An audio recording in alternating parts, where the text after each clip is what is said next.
Hola, ¿qué tal? Buenas tardes. Bienvenido al presidente de El Salvador, Nayib Bukele. Ojalá la estadía aquí en Costa Rica haya sido muy placentera y muy pura vida, como decimos nosotros. Y aprovechando que tengo pues a dos presidentes, don Rodrigo, a usted usualmente le hago alguna consulta. Voy a aprovechar que está el mandatario de El Salvador. Gracias, ya tengo la autorización, ¿verdad? Entonces, quería hacerle la consulta, dos preguntas muy puntuales. Esto es porque el método Bukele tiene cerca de 30,000 presos inocentes en su país, según la organización Socorro Jurídico Humanitario. Considera que para evitar la crisis de seguridad que actualmente vive en nuestro país, debería de replicarse el sistema y qué garantiza que una vez que usted salga del poder, pues su método se mantenga. Esa sería una de las preguntas. Apenas me conteste esa, pues haría la segunda. Sí, muchas gracias. Como en todo país democrático siempre hay oposición. Y pues la oposición es nociva y a la vez es sana. Es una de esas paradojas son esas paradojas de la democracia en donde, como decía Winston Churchill, es el mejor sistema que conocemos, ¿verdad? Y entonces en El Salvador tenemos oposición. Esa ONG que usted menciona es una ONG formada por exmiembros del FMLN, que además no solo son oposición del gobierno, digamos, ellos mismos lo dicen, sino que además fueron gobierno 10 años, fue la década más sangrienta que vivió nuestro país. Llegamos a tener en el gobierno de ellos, de los miembros de Socorro Jurídico, de los que conforman la Junta Directiva de Socorro Jurídico, en su gobierno llegamos a tener 103 homicidios por cada 100,000 habitantes, que es la tasa de homicidios más alta de todo el mundo, más alta que Afganistán, más alta que Irak, más alta que cualquier país de África subsahariana, más África que cualquier lado, más África que toda Latinoamérica, más alta, perdón, que toda Latinoamérica, la más alta del mundo la llegamos a tener en el gobierno de ellos. En el gobierno de ellos también hubo una tregua con las pandillas, en donde esos videos que salen, donde los pandilleros tenían prostitutas, fiestas con luces de discoteca, drogas, transmitían sus fiestas por internet. Fue en el gobierno de ellos, los de Socorro Jurídico, y esas ONGs no son los únicos, hay otra que se llama Cristosal también, que son del FMLN básicamente, de organizaciones de izquierda, y hay otras, un movimiento que se llama Movir también. Y ellos han inventado esta cifra de 30,000 inocentes, la cual yo les digo, bueno, obviamente en todo país del mundo no hay ninguna policía del mundo que sea perfecta. Y la razón de que no hay ninguna policía del mundo que sea perfecta, y cómo puedo afirmar eso, es porque en todo el mundo hay sistemas judiciales, y hay fiscales, y hay abogados defensores. Si las policías fueran perfectas y solo arrestaran 100% culpables, no habría necesidad de llevarlos a un juicio, donde hay un fiscal y un defensor y un juez, porque obviamente si el 100% son culpables, entonces mejor nos ahorramos el sistema judicial, nos ahorramos los fiscales, nos ahorramos las acusaciones, nos ahorramos las apelaciones y nos ahorramos los abogados defensores que cobran caro. Y la Procuraduría, no tendría sentido que exista, porque pues todos son culpables. Entonces es sabido que en El Salvador, como en Costa Rica, como en Francia, como en Alemania, como en Inglaterra, como en los Estados Unidos, hay inocentes capturados. Eso pasa en todos lados y parece un sistema judicial que los libera. Y me decía un reportero de la BBC, del Reino Unido, me decía, sí, pero sus cifras son mayores que las nuestras, en porcentaje, por supuesto. Y le digo, claro, porque el Reino Unido no ha sido la capital mundial de los homicidios, éramos nosotros. Y si éramos la capital mundial de los homicidios es porque teníamos el mayor número de homicidas. Y si teníamos el mayor número de homicidas, obviamente tendremos el mayor número de presos homicidas. Y si tenemos el mayor número de presos, pues obviamente habrá un porcentaje de personas inocentes que han sido liberadas en su gran mayoría, y hemos liberado 7,000 personas. Lo otro que es importante decir es que alguien dice, bueno, pero El Salvador ha metido a la cárcel al 1% de la población. Yo le decía, no, nosotros hemos liberado al 99% de la población que estaba en la cárcel, porque en El Salvador todos estaban en la cárcel. Para los que conocen salvadoreños o tienen familia en El Salvador o tienen amigos salvadoreños, o si no, pueden preguntarle a medios aliados, etcétera. Los salvadoreños estaban en la cárcel todos. No podían ir los niños a jugar, no podía alguien caminar por la calle, no podía ir un par de señoritas solas caminando por la calle, eso era impensable. Iban a ser violadas, les iban a arrancar la cabeza, iban a dejar las cabezas tiradas en un basurero. Entonces, nosotros no metimos preso al 1% de la población, nosotros liberamos al 99%. Obviamente las operaciones no son perfectas y pues sin ninguna intención de dañar a una persona inocente, algunos inocentes pues obviamente fueron capturados de la misma manera que lo son en Francia, en Alemania, en Japón y en todos los países del mundo, y estamos liberándolos. Ya hemos liberado 8,000 personas y vamos a liberar el 100% de inocentes. Ahora, yo le decía a un embajador, no voy a decir de qué país, pero yo le decía a un embajador que me decía eso. Dice, porque hay que acelerar las liberaciones de los inocentes. Yo le digo, claro, embajador. Pero ¿usted cree que un país que comete error al capturar culpables no va a cometer error al liberar inocentes? Porque el problema es que me dice, libérelos, pero si los liberamos se van a ir culpables, ahí van a ir a matar. Y yo le conté un caso en donde, yo le dije, le voy a contar un caso donde el Estado violó a una niña. Me dice, ¿cómo que el Estado violó a una niña? Sí, el Estado violó a una niña de 8 años y la mató. ¿Pero cómo fue así? Yo le dije, bueno, se capturó a un hombre por violación. ¿En qué año, ministro? Perdón, 2008. Se capturó a un hombre por violación en el año 2008. El hombre salió libre, o estuvo preso como 4 o 5 años, sale libre, luego fue capturado de nuevo por violación en el año 2012, luego salió libre, no le pudieron probar esa segunda violación, a pesar que había estado preso por la primera, luego fue capturado una tercera vez, o ya la tercera fue la nuestra, no. Luego fue capturado por lesiones a una mujer en el 2014, y ahí sí fue puesto, ahí sí lo condenaron, no, ahí salió libre de nuevo, y luego ya en nuestro gobierno violó y mató a una niña.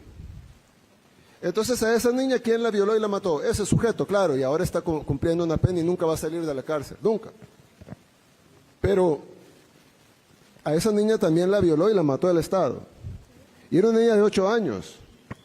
Para los que tienen hijas, piensen, o hermanas, piensen en sus hijas de 8 o de esa edad, que venga un sinvergüenza que estuvo 3 veces capturado por violación y lesiones a mujeres, o sea, un psicópata que odia a las mujeres, que viola a mujeres, que lesiona a mujeres, el Estado lo protegió sus derechos humanos, lo liberaron 3 veces y terminó violando y matando a una niña hasta que este gobierno no ponderó sus derechos humanos, sino que ponderó los derechos humanos de esa pobre niña que no debió haber sido violada ni asesinada. Entonces, nosotros hemos recibido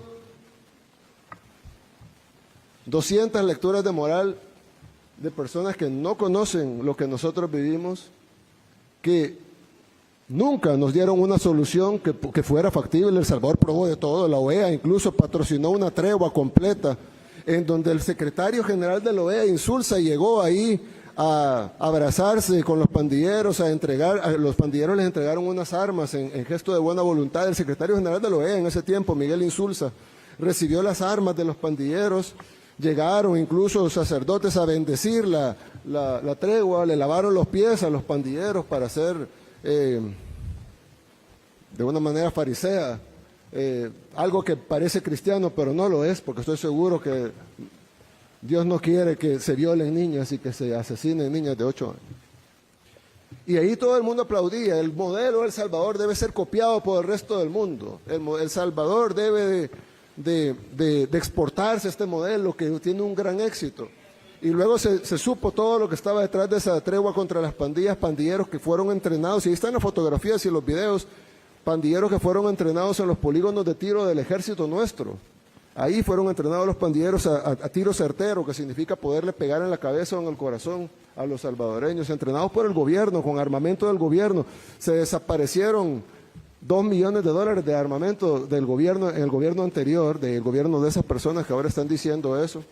Y por último, yo les digo que me den la lista de los 30,000 y que me digan cómo llegaron ellos a esa deducción sin haber, porque dicen hay que hacer juicio, ellos son de los que dicen que el proceso judicial no debe cortarse y debe de agotarse las instancias y llevarse las pruebas de cargo y de descargo. ¿Cómo ellos hicieron sin eso? Nosotros no podemos hacerlo, nosotros no podemos juzgar a alguien sin prueba de cargo y descargo, sin un proceso judicial, pero ellos sí. Ellos ya determinaron que hay 30,000 inocentes sin cargo y descargo, sin pruebas, sin juicio, sin oír al fiscal, sin oír a los acusadores, sin oír a los abogados defensores, sin ver ninguna audiencia, sin escuchar los testimonios de nadie. Ellos ya, por sus poderes mágicos, han definido que hay 30.000 inocentes. Yo lo que les quiero decir es de que nosotros los escuchamos a ellos, no a ellos, pues porque ellos son del FMLN, pero sí escuchamos a muchas ONGs, supuestamente defensores y organismos, supuestamente defensores de derechos humanos, y hicimos sus recetas, las aplicamos, pero luego de 150.000 salvadoreños muertos por las pandillas, y luego de que en un fin de semana mataran 87 salvadoreños, en un fin de semana, nosotros tuvimos una reunión a las 3, 4 de la mañana y decidimos pararlo. Y lo fuimos a parar y lo aniquilamos totalmente en la operación más exitosa en toda la historia de la humanidad, porque tuvimos 0 bajas civiles. Todas las operaciones de ese tamaño tienen centenares, si no miles de bajas civiles. Tuvimos 0 bajas civiles, tuvimos 8 bajas de nuestras fuerzas del orden, de héroes nuestros que cayeron en ese combate, y tuvimos aproximadamente, ¿cuántos pandilleros habrán caído en la? 110 pandilleros. Entonces, haber eliminado el crimen del país con más crimen en el mundo, con 0 bajas civiles, 8 bajas de héroes de la fuerza pública y 110 pandilleros, es la operación más exitosa en toda la historia de la humanidad. Yo quiero contarle algo, señor presidente, con su permiso. Vea, presidente, ¿cómo decir esto? Usando la lógica que es impecable de que el Estado salvadoreño mató a esta niña de 8 años, en Costa Rica el Poder Judicial ha matado a miles de sicarios. Imagínense que aquí hay un solo caso famoso de un muchacho de 16 años, 16 años, que se llamaba Chiquilín, que lo detuvieron 20 a 30 veces y lo tenían involucrado en 10, 20 asesinatos. Y usted sabe y lo soltaban porque era menor de edad. Y usted sabe qué terminó los asesinatos de Chiquilín, que la banda contraria lo mató. Si no, ahí estaría. Ellos hicieron justicia. Ellos lo mataron. Y nosotros lo agarrábamos y en hora lo soltaban. Y así le puedo dar una lista al pueblo de Costa Rica de los asesinatos que ocurrieron por eso. Y algo curioso, presidente. En mis 10 años en política, yo nunca he visto a un periodista preguntándole a un juez por qué liberó a un criminal.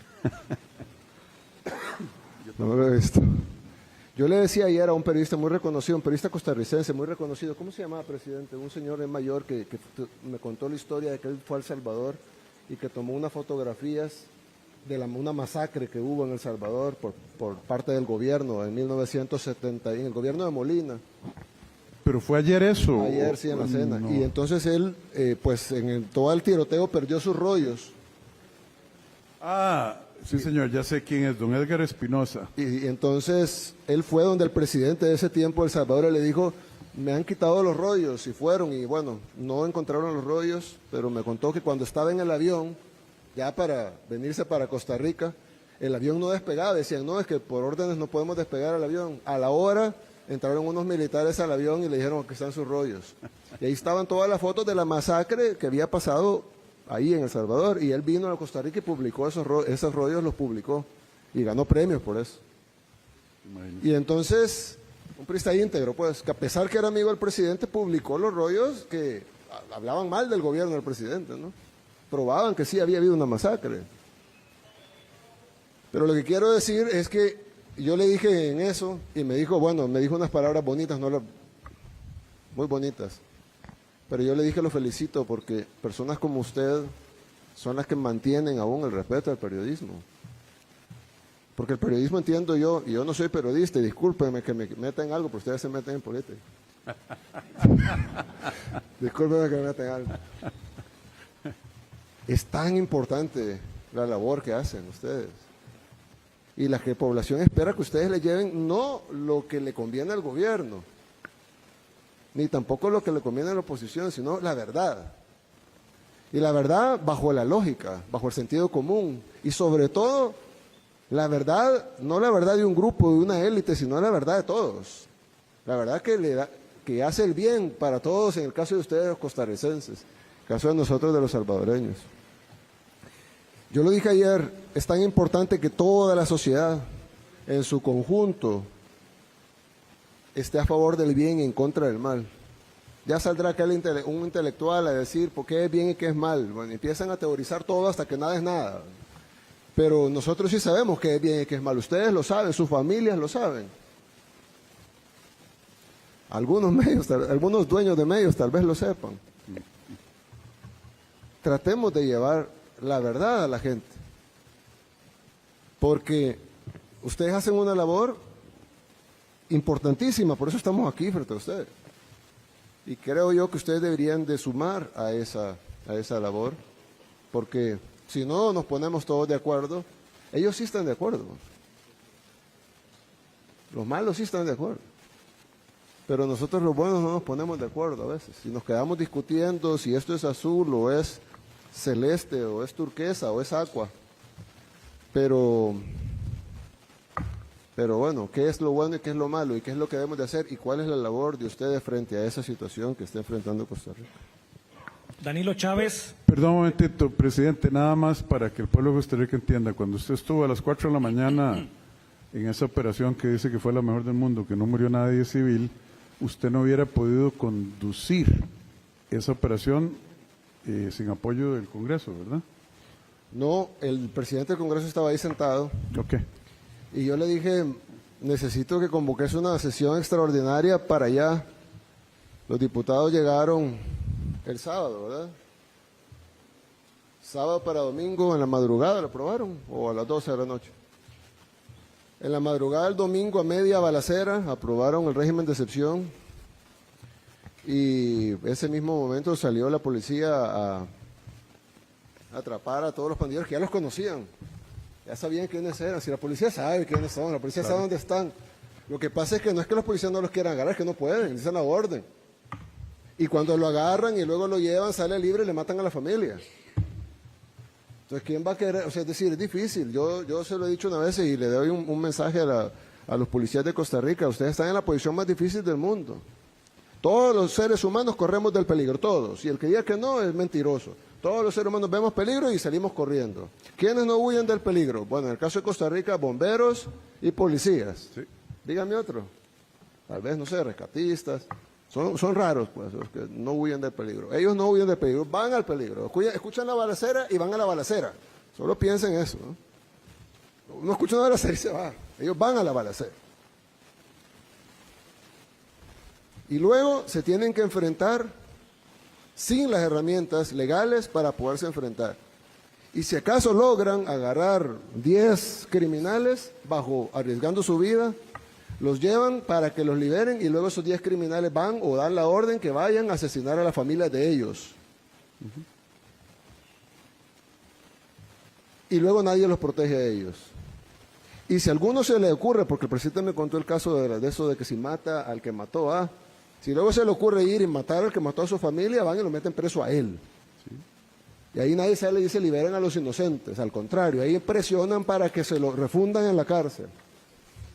Yo sinceramente creo que estas organizaciones no son malévolas, son satánicas. Porque hacerle eso a alguien que luchó, que iba a dar su vida por su gente y que luego perdió a miembros de su familia por eso y que luego simplemente se defendió a su familia y que sea acusado y condenado por el mismo sistema y el mismo pueblo que defendió. Yo creo que es importante que se le dé el lugar a la fuerza pública que merece y que además se le den las herramientas jurídicas y de protección que ellos tienen que tener para poder hacer su labor. No es fácil hacer esta labor. Aquí están los policías penitenciarios, por ejemplo. Es una labor difícil. ¿Quién quiere estar revisando, haciendo requisas a los delincuentes? ¿Quién se propone para hacer ese trabajo? Yo no. Ellos ahí están haciéndolo, todos los días. No pueden estar ni en el celular chateando porque no hay. Y luego no vaya a ser que pique la gallina a uno porque entonces a ellos les cae. Entonces, yo creo que uno debe ser agradecido. Agradezcamos a quienes nos protegen todos los días y démosles por lo menos, lo mínimo que les pudiéramos dar son las herramientas y las condiciones para poder hacer su trabajo y protegerlos a ellos y a sus familias, solamente. Continuamos con Danilo Chávez de La Reacción. Señor presidente Bukele, buenas tardes. Señor presidente Rodrigo Chávez, presidente de nuestro país. Estamos dándole cobertura a su visita, presidente Bukele, también para la agencia News on Demand de su país. Presidente, ayer le puse atención mucho al tema que usted decía, tanto en la tarde como en la noche, que para poder combatir el crimen organizado, las bandas, la criminalidad, había que cerrar fuerzas en torno al líder, al presidente que electoralmente fue electo en las urnas, como pasa en su país y en Costa Rica. Y que eso parecería, en lógica sencilla, es elemental. Hay que unirse porque es demasiado poderoso el crimen organizado, el narcotráfico, etcétera, etcétera. Presidente, pero ¿qué pasa cuando en un país hay poderes que difieren de las estrategias, difieren de los tiempos, de las formas, de los artículos, de cosas específicas de cómo de pronto un poder ejecutivo está queriendo combatir el narcotráfico? Inclusive los órganos de control que le quieren, pues hay cierto respeto a la constitucionalidad, que le dicen de esta forma no se puede hacer las cosas, como de pronto el poder ejecutivo quiere hacerla. Mi pregunta concreta es, ¿qué haría usted como gobernante, como presidente? ¿Ataca a esos poderes? ¿Les resta presupuesto? ¿Los ofende? ¿Los critica? ¿O bien negocia con ellos, consensúa con ellos, llega a acuerdos con ellos para entre las dos partes poder defender o atacar el mismo enemigo común que es el narcotráfico, la criminalidad, etcétera? Gracias. Bien, yo creo que hay una historia famosa de Cartago, pero no paraíso de Cartago, sino Cartago, la ciudad-estado, el imperio cartaginés. Y ellos empezaba un enemigo grande a crecer que se llamaba Roma. Entonces vino Aníbal y dijo, necesitamos ir a tomar Roma, porque si no ellos van a venir a destruir, ellos ya tienen planes para destruirnos. Y entonces logró armar un ejército y marcharon hacia Roma. Roma, la invencible, fue vencida varias veces por Aníbal, varias veces. Un excelente líder militar y logró vencer varias veces a los romanos. Llegaron a las puertas de Roma, pero obviamente tenían años ya en la campaña, los soldados ya estaban cansados, ya no tenían dinero, ya no tenían comida. Y entonces envió emisarios al parlamento cartaginés y llevaban unos sacos al parlamento. Cuando el parlamento en sesión los escuchó, sacaron los sacos y botaron lo que había dentro y cayeron miles de anillos de oro al suelo. Cada anillo de oro era de un general romano que había sido asesinado obviamente por el ejército cartaginés en las victorias que habían tenido camino a Roma. Y entonces dijeron, tenemos a Roma, estamos en las puertas de Roma y hemos vencido al ejército romano varias veces, pero necesitamos recursos, necesitamos más hombres, necesitamos alimentos. Así que necesitamos que este Senado nos apruebe esos recursos. Discutieron, esto es una historia, no es un cuento. Discutieron y decidieron que las formas no eran las correctas y que lo mejor era no financiar la expedición y que Aníbal debía regresar a Cartago. Aníbal regresó, Roma se dio cuenta de que debía acelerar lo que tenían planificado y luego Roma atacó y desapareció Cartago de la faz de la tierra. Le echaron sal a Cartago, esas son las guerras púnicas. Las guerras púnicas. Aníbal, Asdrúbal y Amílcar. Correcto. En la cultura del señor presidente salvadoreño. Y los romanos en la última guerra púnica arrasaron Cartago y le echaron sal para que no volviera a salir Para nada. que nunca volviera a saberse de Cartago. Hasta el siglo XX redescubrimos que no eran bárbaros como los llamaban los romanos, sino que era una civilización avanzada, más avanzada que Roma en ese tiempo, con gran comercio y con gran cultura. Yo creo que se puede discutir quién debe ser el líder. Eso es básico en cualquier democracia. Pero una vez electo, se le deben dar, así como a los policías, se le debe dar a ese líder las herramientas para poder combatir lo que tiene que combatir. Si es la inseguridad, si es la pobreza, si es la exclusión social, será la exclusión social, si es la vivienda, será la vivienda. Pero Lo que no se puede es pasar debatiendo infinitamente, las teorías son infinitas, cada quien puede salir con otra idea, cada quien puede salir con otra idea sobre esa idea, y ese debate estéril e infinito no va a llevar a nada más que a perder la batalla contra la criminalidad, así como Cartago la perdió contra Roma. Continuamos con Daniel Parra de State TV. Saludos, señor presidente Nayib Bukele. Bienvenido, le reitero la visita. Presidente don Nayib, ¿qué recomendaciones tiene para el señor presidente de la República, don Rodrigo Chávez, para el sistema penitenciario luego de esta visita histórica? Sabemos que está a 10 minutos de retirarse acá. Y por último, si me regalaría una fotografía con su persona. Con mucho gusto, con mucho gusto. Sí, bueno, ya algunas las mencioné. Creo que se necesita, es un régimen bastante permisivo, con eso de las visitas íntimas, no conyugales, sino íntimas. Ojo, conyugales no estamos hablando de moralidad, de que si está casado, no, la pareja, la novia, quien sea, ¿no? Pero tiene que haber alguna estabilidad ahí. No puede ser que vea una señorita diferente cada vez, ¿verdad? Entonces, ese tipo de cosas, esa permisibilidad, ese acceso al exterior que tienen. Por ejemplo, ellos tienen televisión. Yo no tengo nada en contra que tengan audiovisual. Nosotros no les ponemos. Pero se les pudiera poner partidos de fútbol, películas y ese tipo de cosas. Pero tener acceso a los noticieros, por ejemplo, les da a ellos conocimiento de lo que está pasando afuera. Ya no necesitan ni siquiera que los informen los que vienen, sino que ellos están plenamente informados todos los días. Entonces, hay una serie de cuestiones que sin infringir sus derechos, mucho, sino simplemente regulando los derechos, dicen porque hay algunos que plantean el control total del Estado, que estoy seguro que los costarricenses no quieren eso, y otros que plantean el libertinaje total, que estoy seguro que tampoco los costarricenses quieren eso.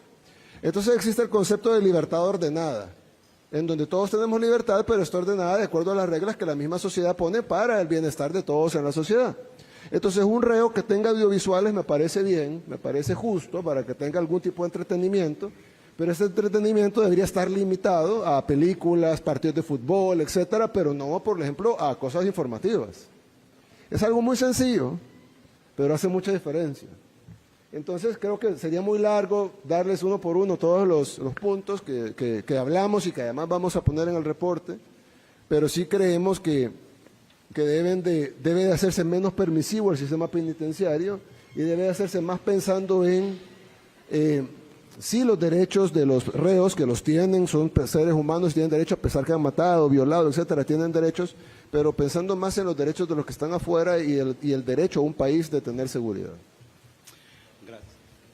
Bien, y terminamos con David Quintana de Ticavisión. Muchas gracias. Ustedes me hicieron recordar la frase de Nerón: ¿acaso es más importante Roma que yo para que digan que es mi víctima? Genial, ¿verdad? Bien, señores presidentes, gracias. Al señor presidente Rodrigo Alberto de Jesús Chávez Robles le consulto. Sabemos que la medalla honorífica que le entregó al presidente Bukele es el motivo de su viaje, pero ¿por qué lo invitó? Me gusta ir más allá de eso, señor presidente. Y al presidente Nayib Bukele Ortiz, sí. Bueno, no sé si le puedo consultar. Ok, muchas gracias, muchas gracias. ¿Por qué lo invité? Yo creo que es obvio, claro, notorio, la contribución que Nayib Bukele Ortiz ha hecho en este viaje a Costa Rica. ¿Ve? Lo que se mira no se pregunta. Vino, nos ha dado mensajes claves, nos ha dicho que la discusión es estéril por años de años, que aquí por dicha se acaba en el 26, en el 2026, para bien o para mal, yo no estoy prejuzgando el resultado, no nos va a llevar a corregir a lo que a El Salvador se le sembró en los años 90, germinó en los años 90 y dio su cosecha de fruta amarga y venenosa en los años 2020, cuando él vino a corregir lo que ya era un cáncer, no era un tumorcito. Nosotros todavía tenemos oportunidad. Y yo no quiero decir que mis ministros no tienen la capacidad, pero oírlo de quién lo logró, por qué lo logró, el papel del Congreso, los cambios que hicieron en el Poder Judicial y los resultados que están a la vista del mundo. Para el pueblo de Costa Rica eso ha sido sumamente beneficioso. Por eso me tomé la libertad. Me di cuenta que el excelentísimo señor presidente y yo compartimos aficiones. Nos vamos a poner a hablar de las guerras púnicas entre Cartago y Roma, los tres generales famosos, Amílcar, Asdrúbal y Aníbal. En San Salvador conversamos de la batalla de Gaugamela entre entre Alejandro Magno y Darío II, ¿verdad? Darío el Grande. Y que el señor tiene enorme sabiduría y credibilidad para hablarle al pueblo de Costa Rica. La condecoración se la merece, y se la merecía, y se la hubiéramos dado por los resultados que ha logrado. Esto, que pueda hablar directamente con un pueblo que necesita entender la naturaleza del debate estéril en la Asamblea Legislativa y en el Poder Judicial, es miel sobre hojuelas. Y le doy gracias a Dios que Él haya aceptado venir, porque yo creo que esto representa un punto de inflexión para nuestra sociedad. Gracias por su pregunta. Muchas gracias. Un aplauso para el señor Bukele.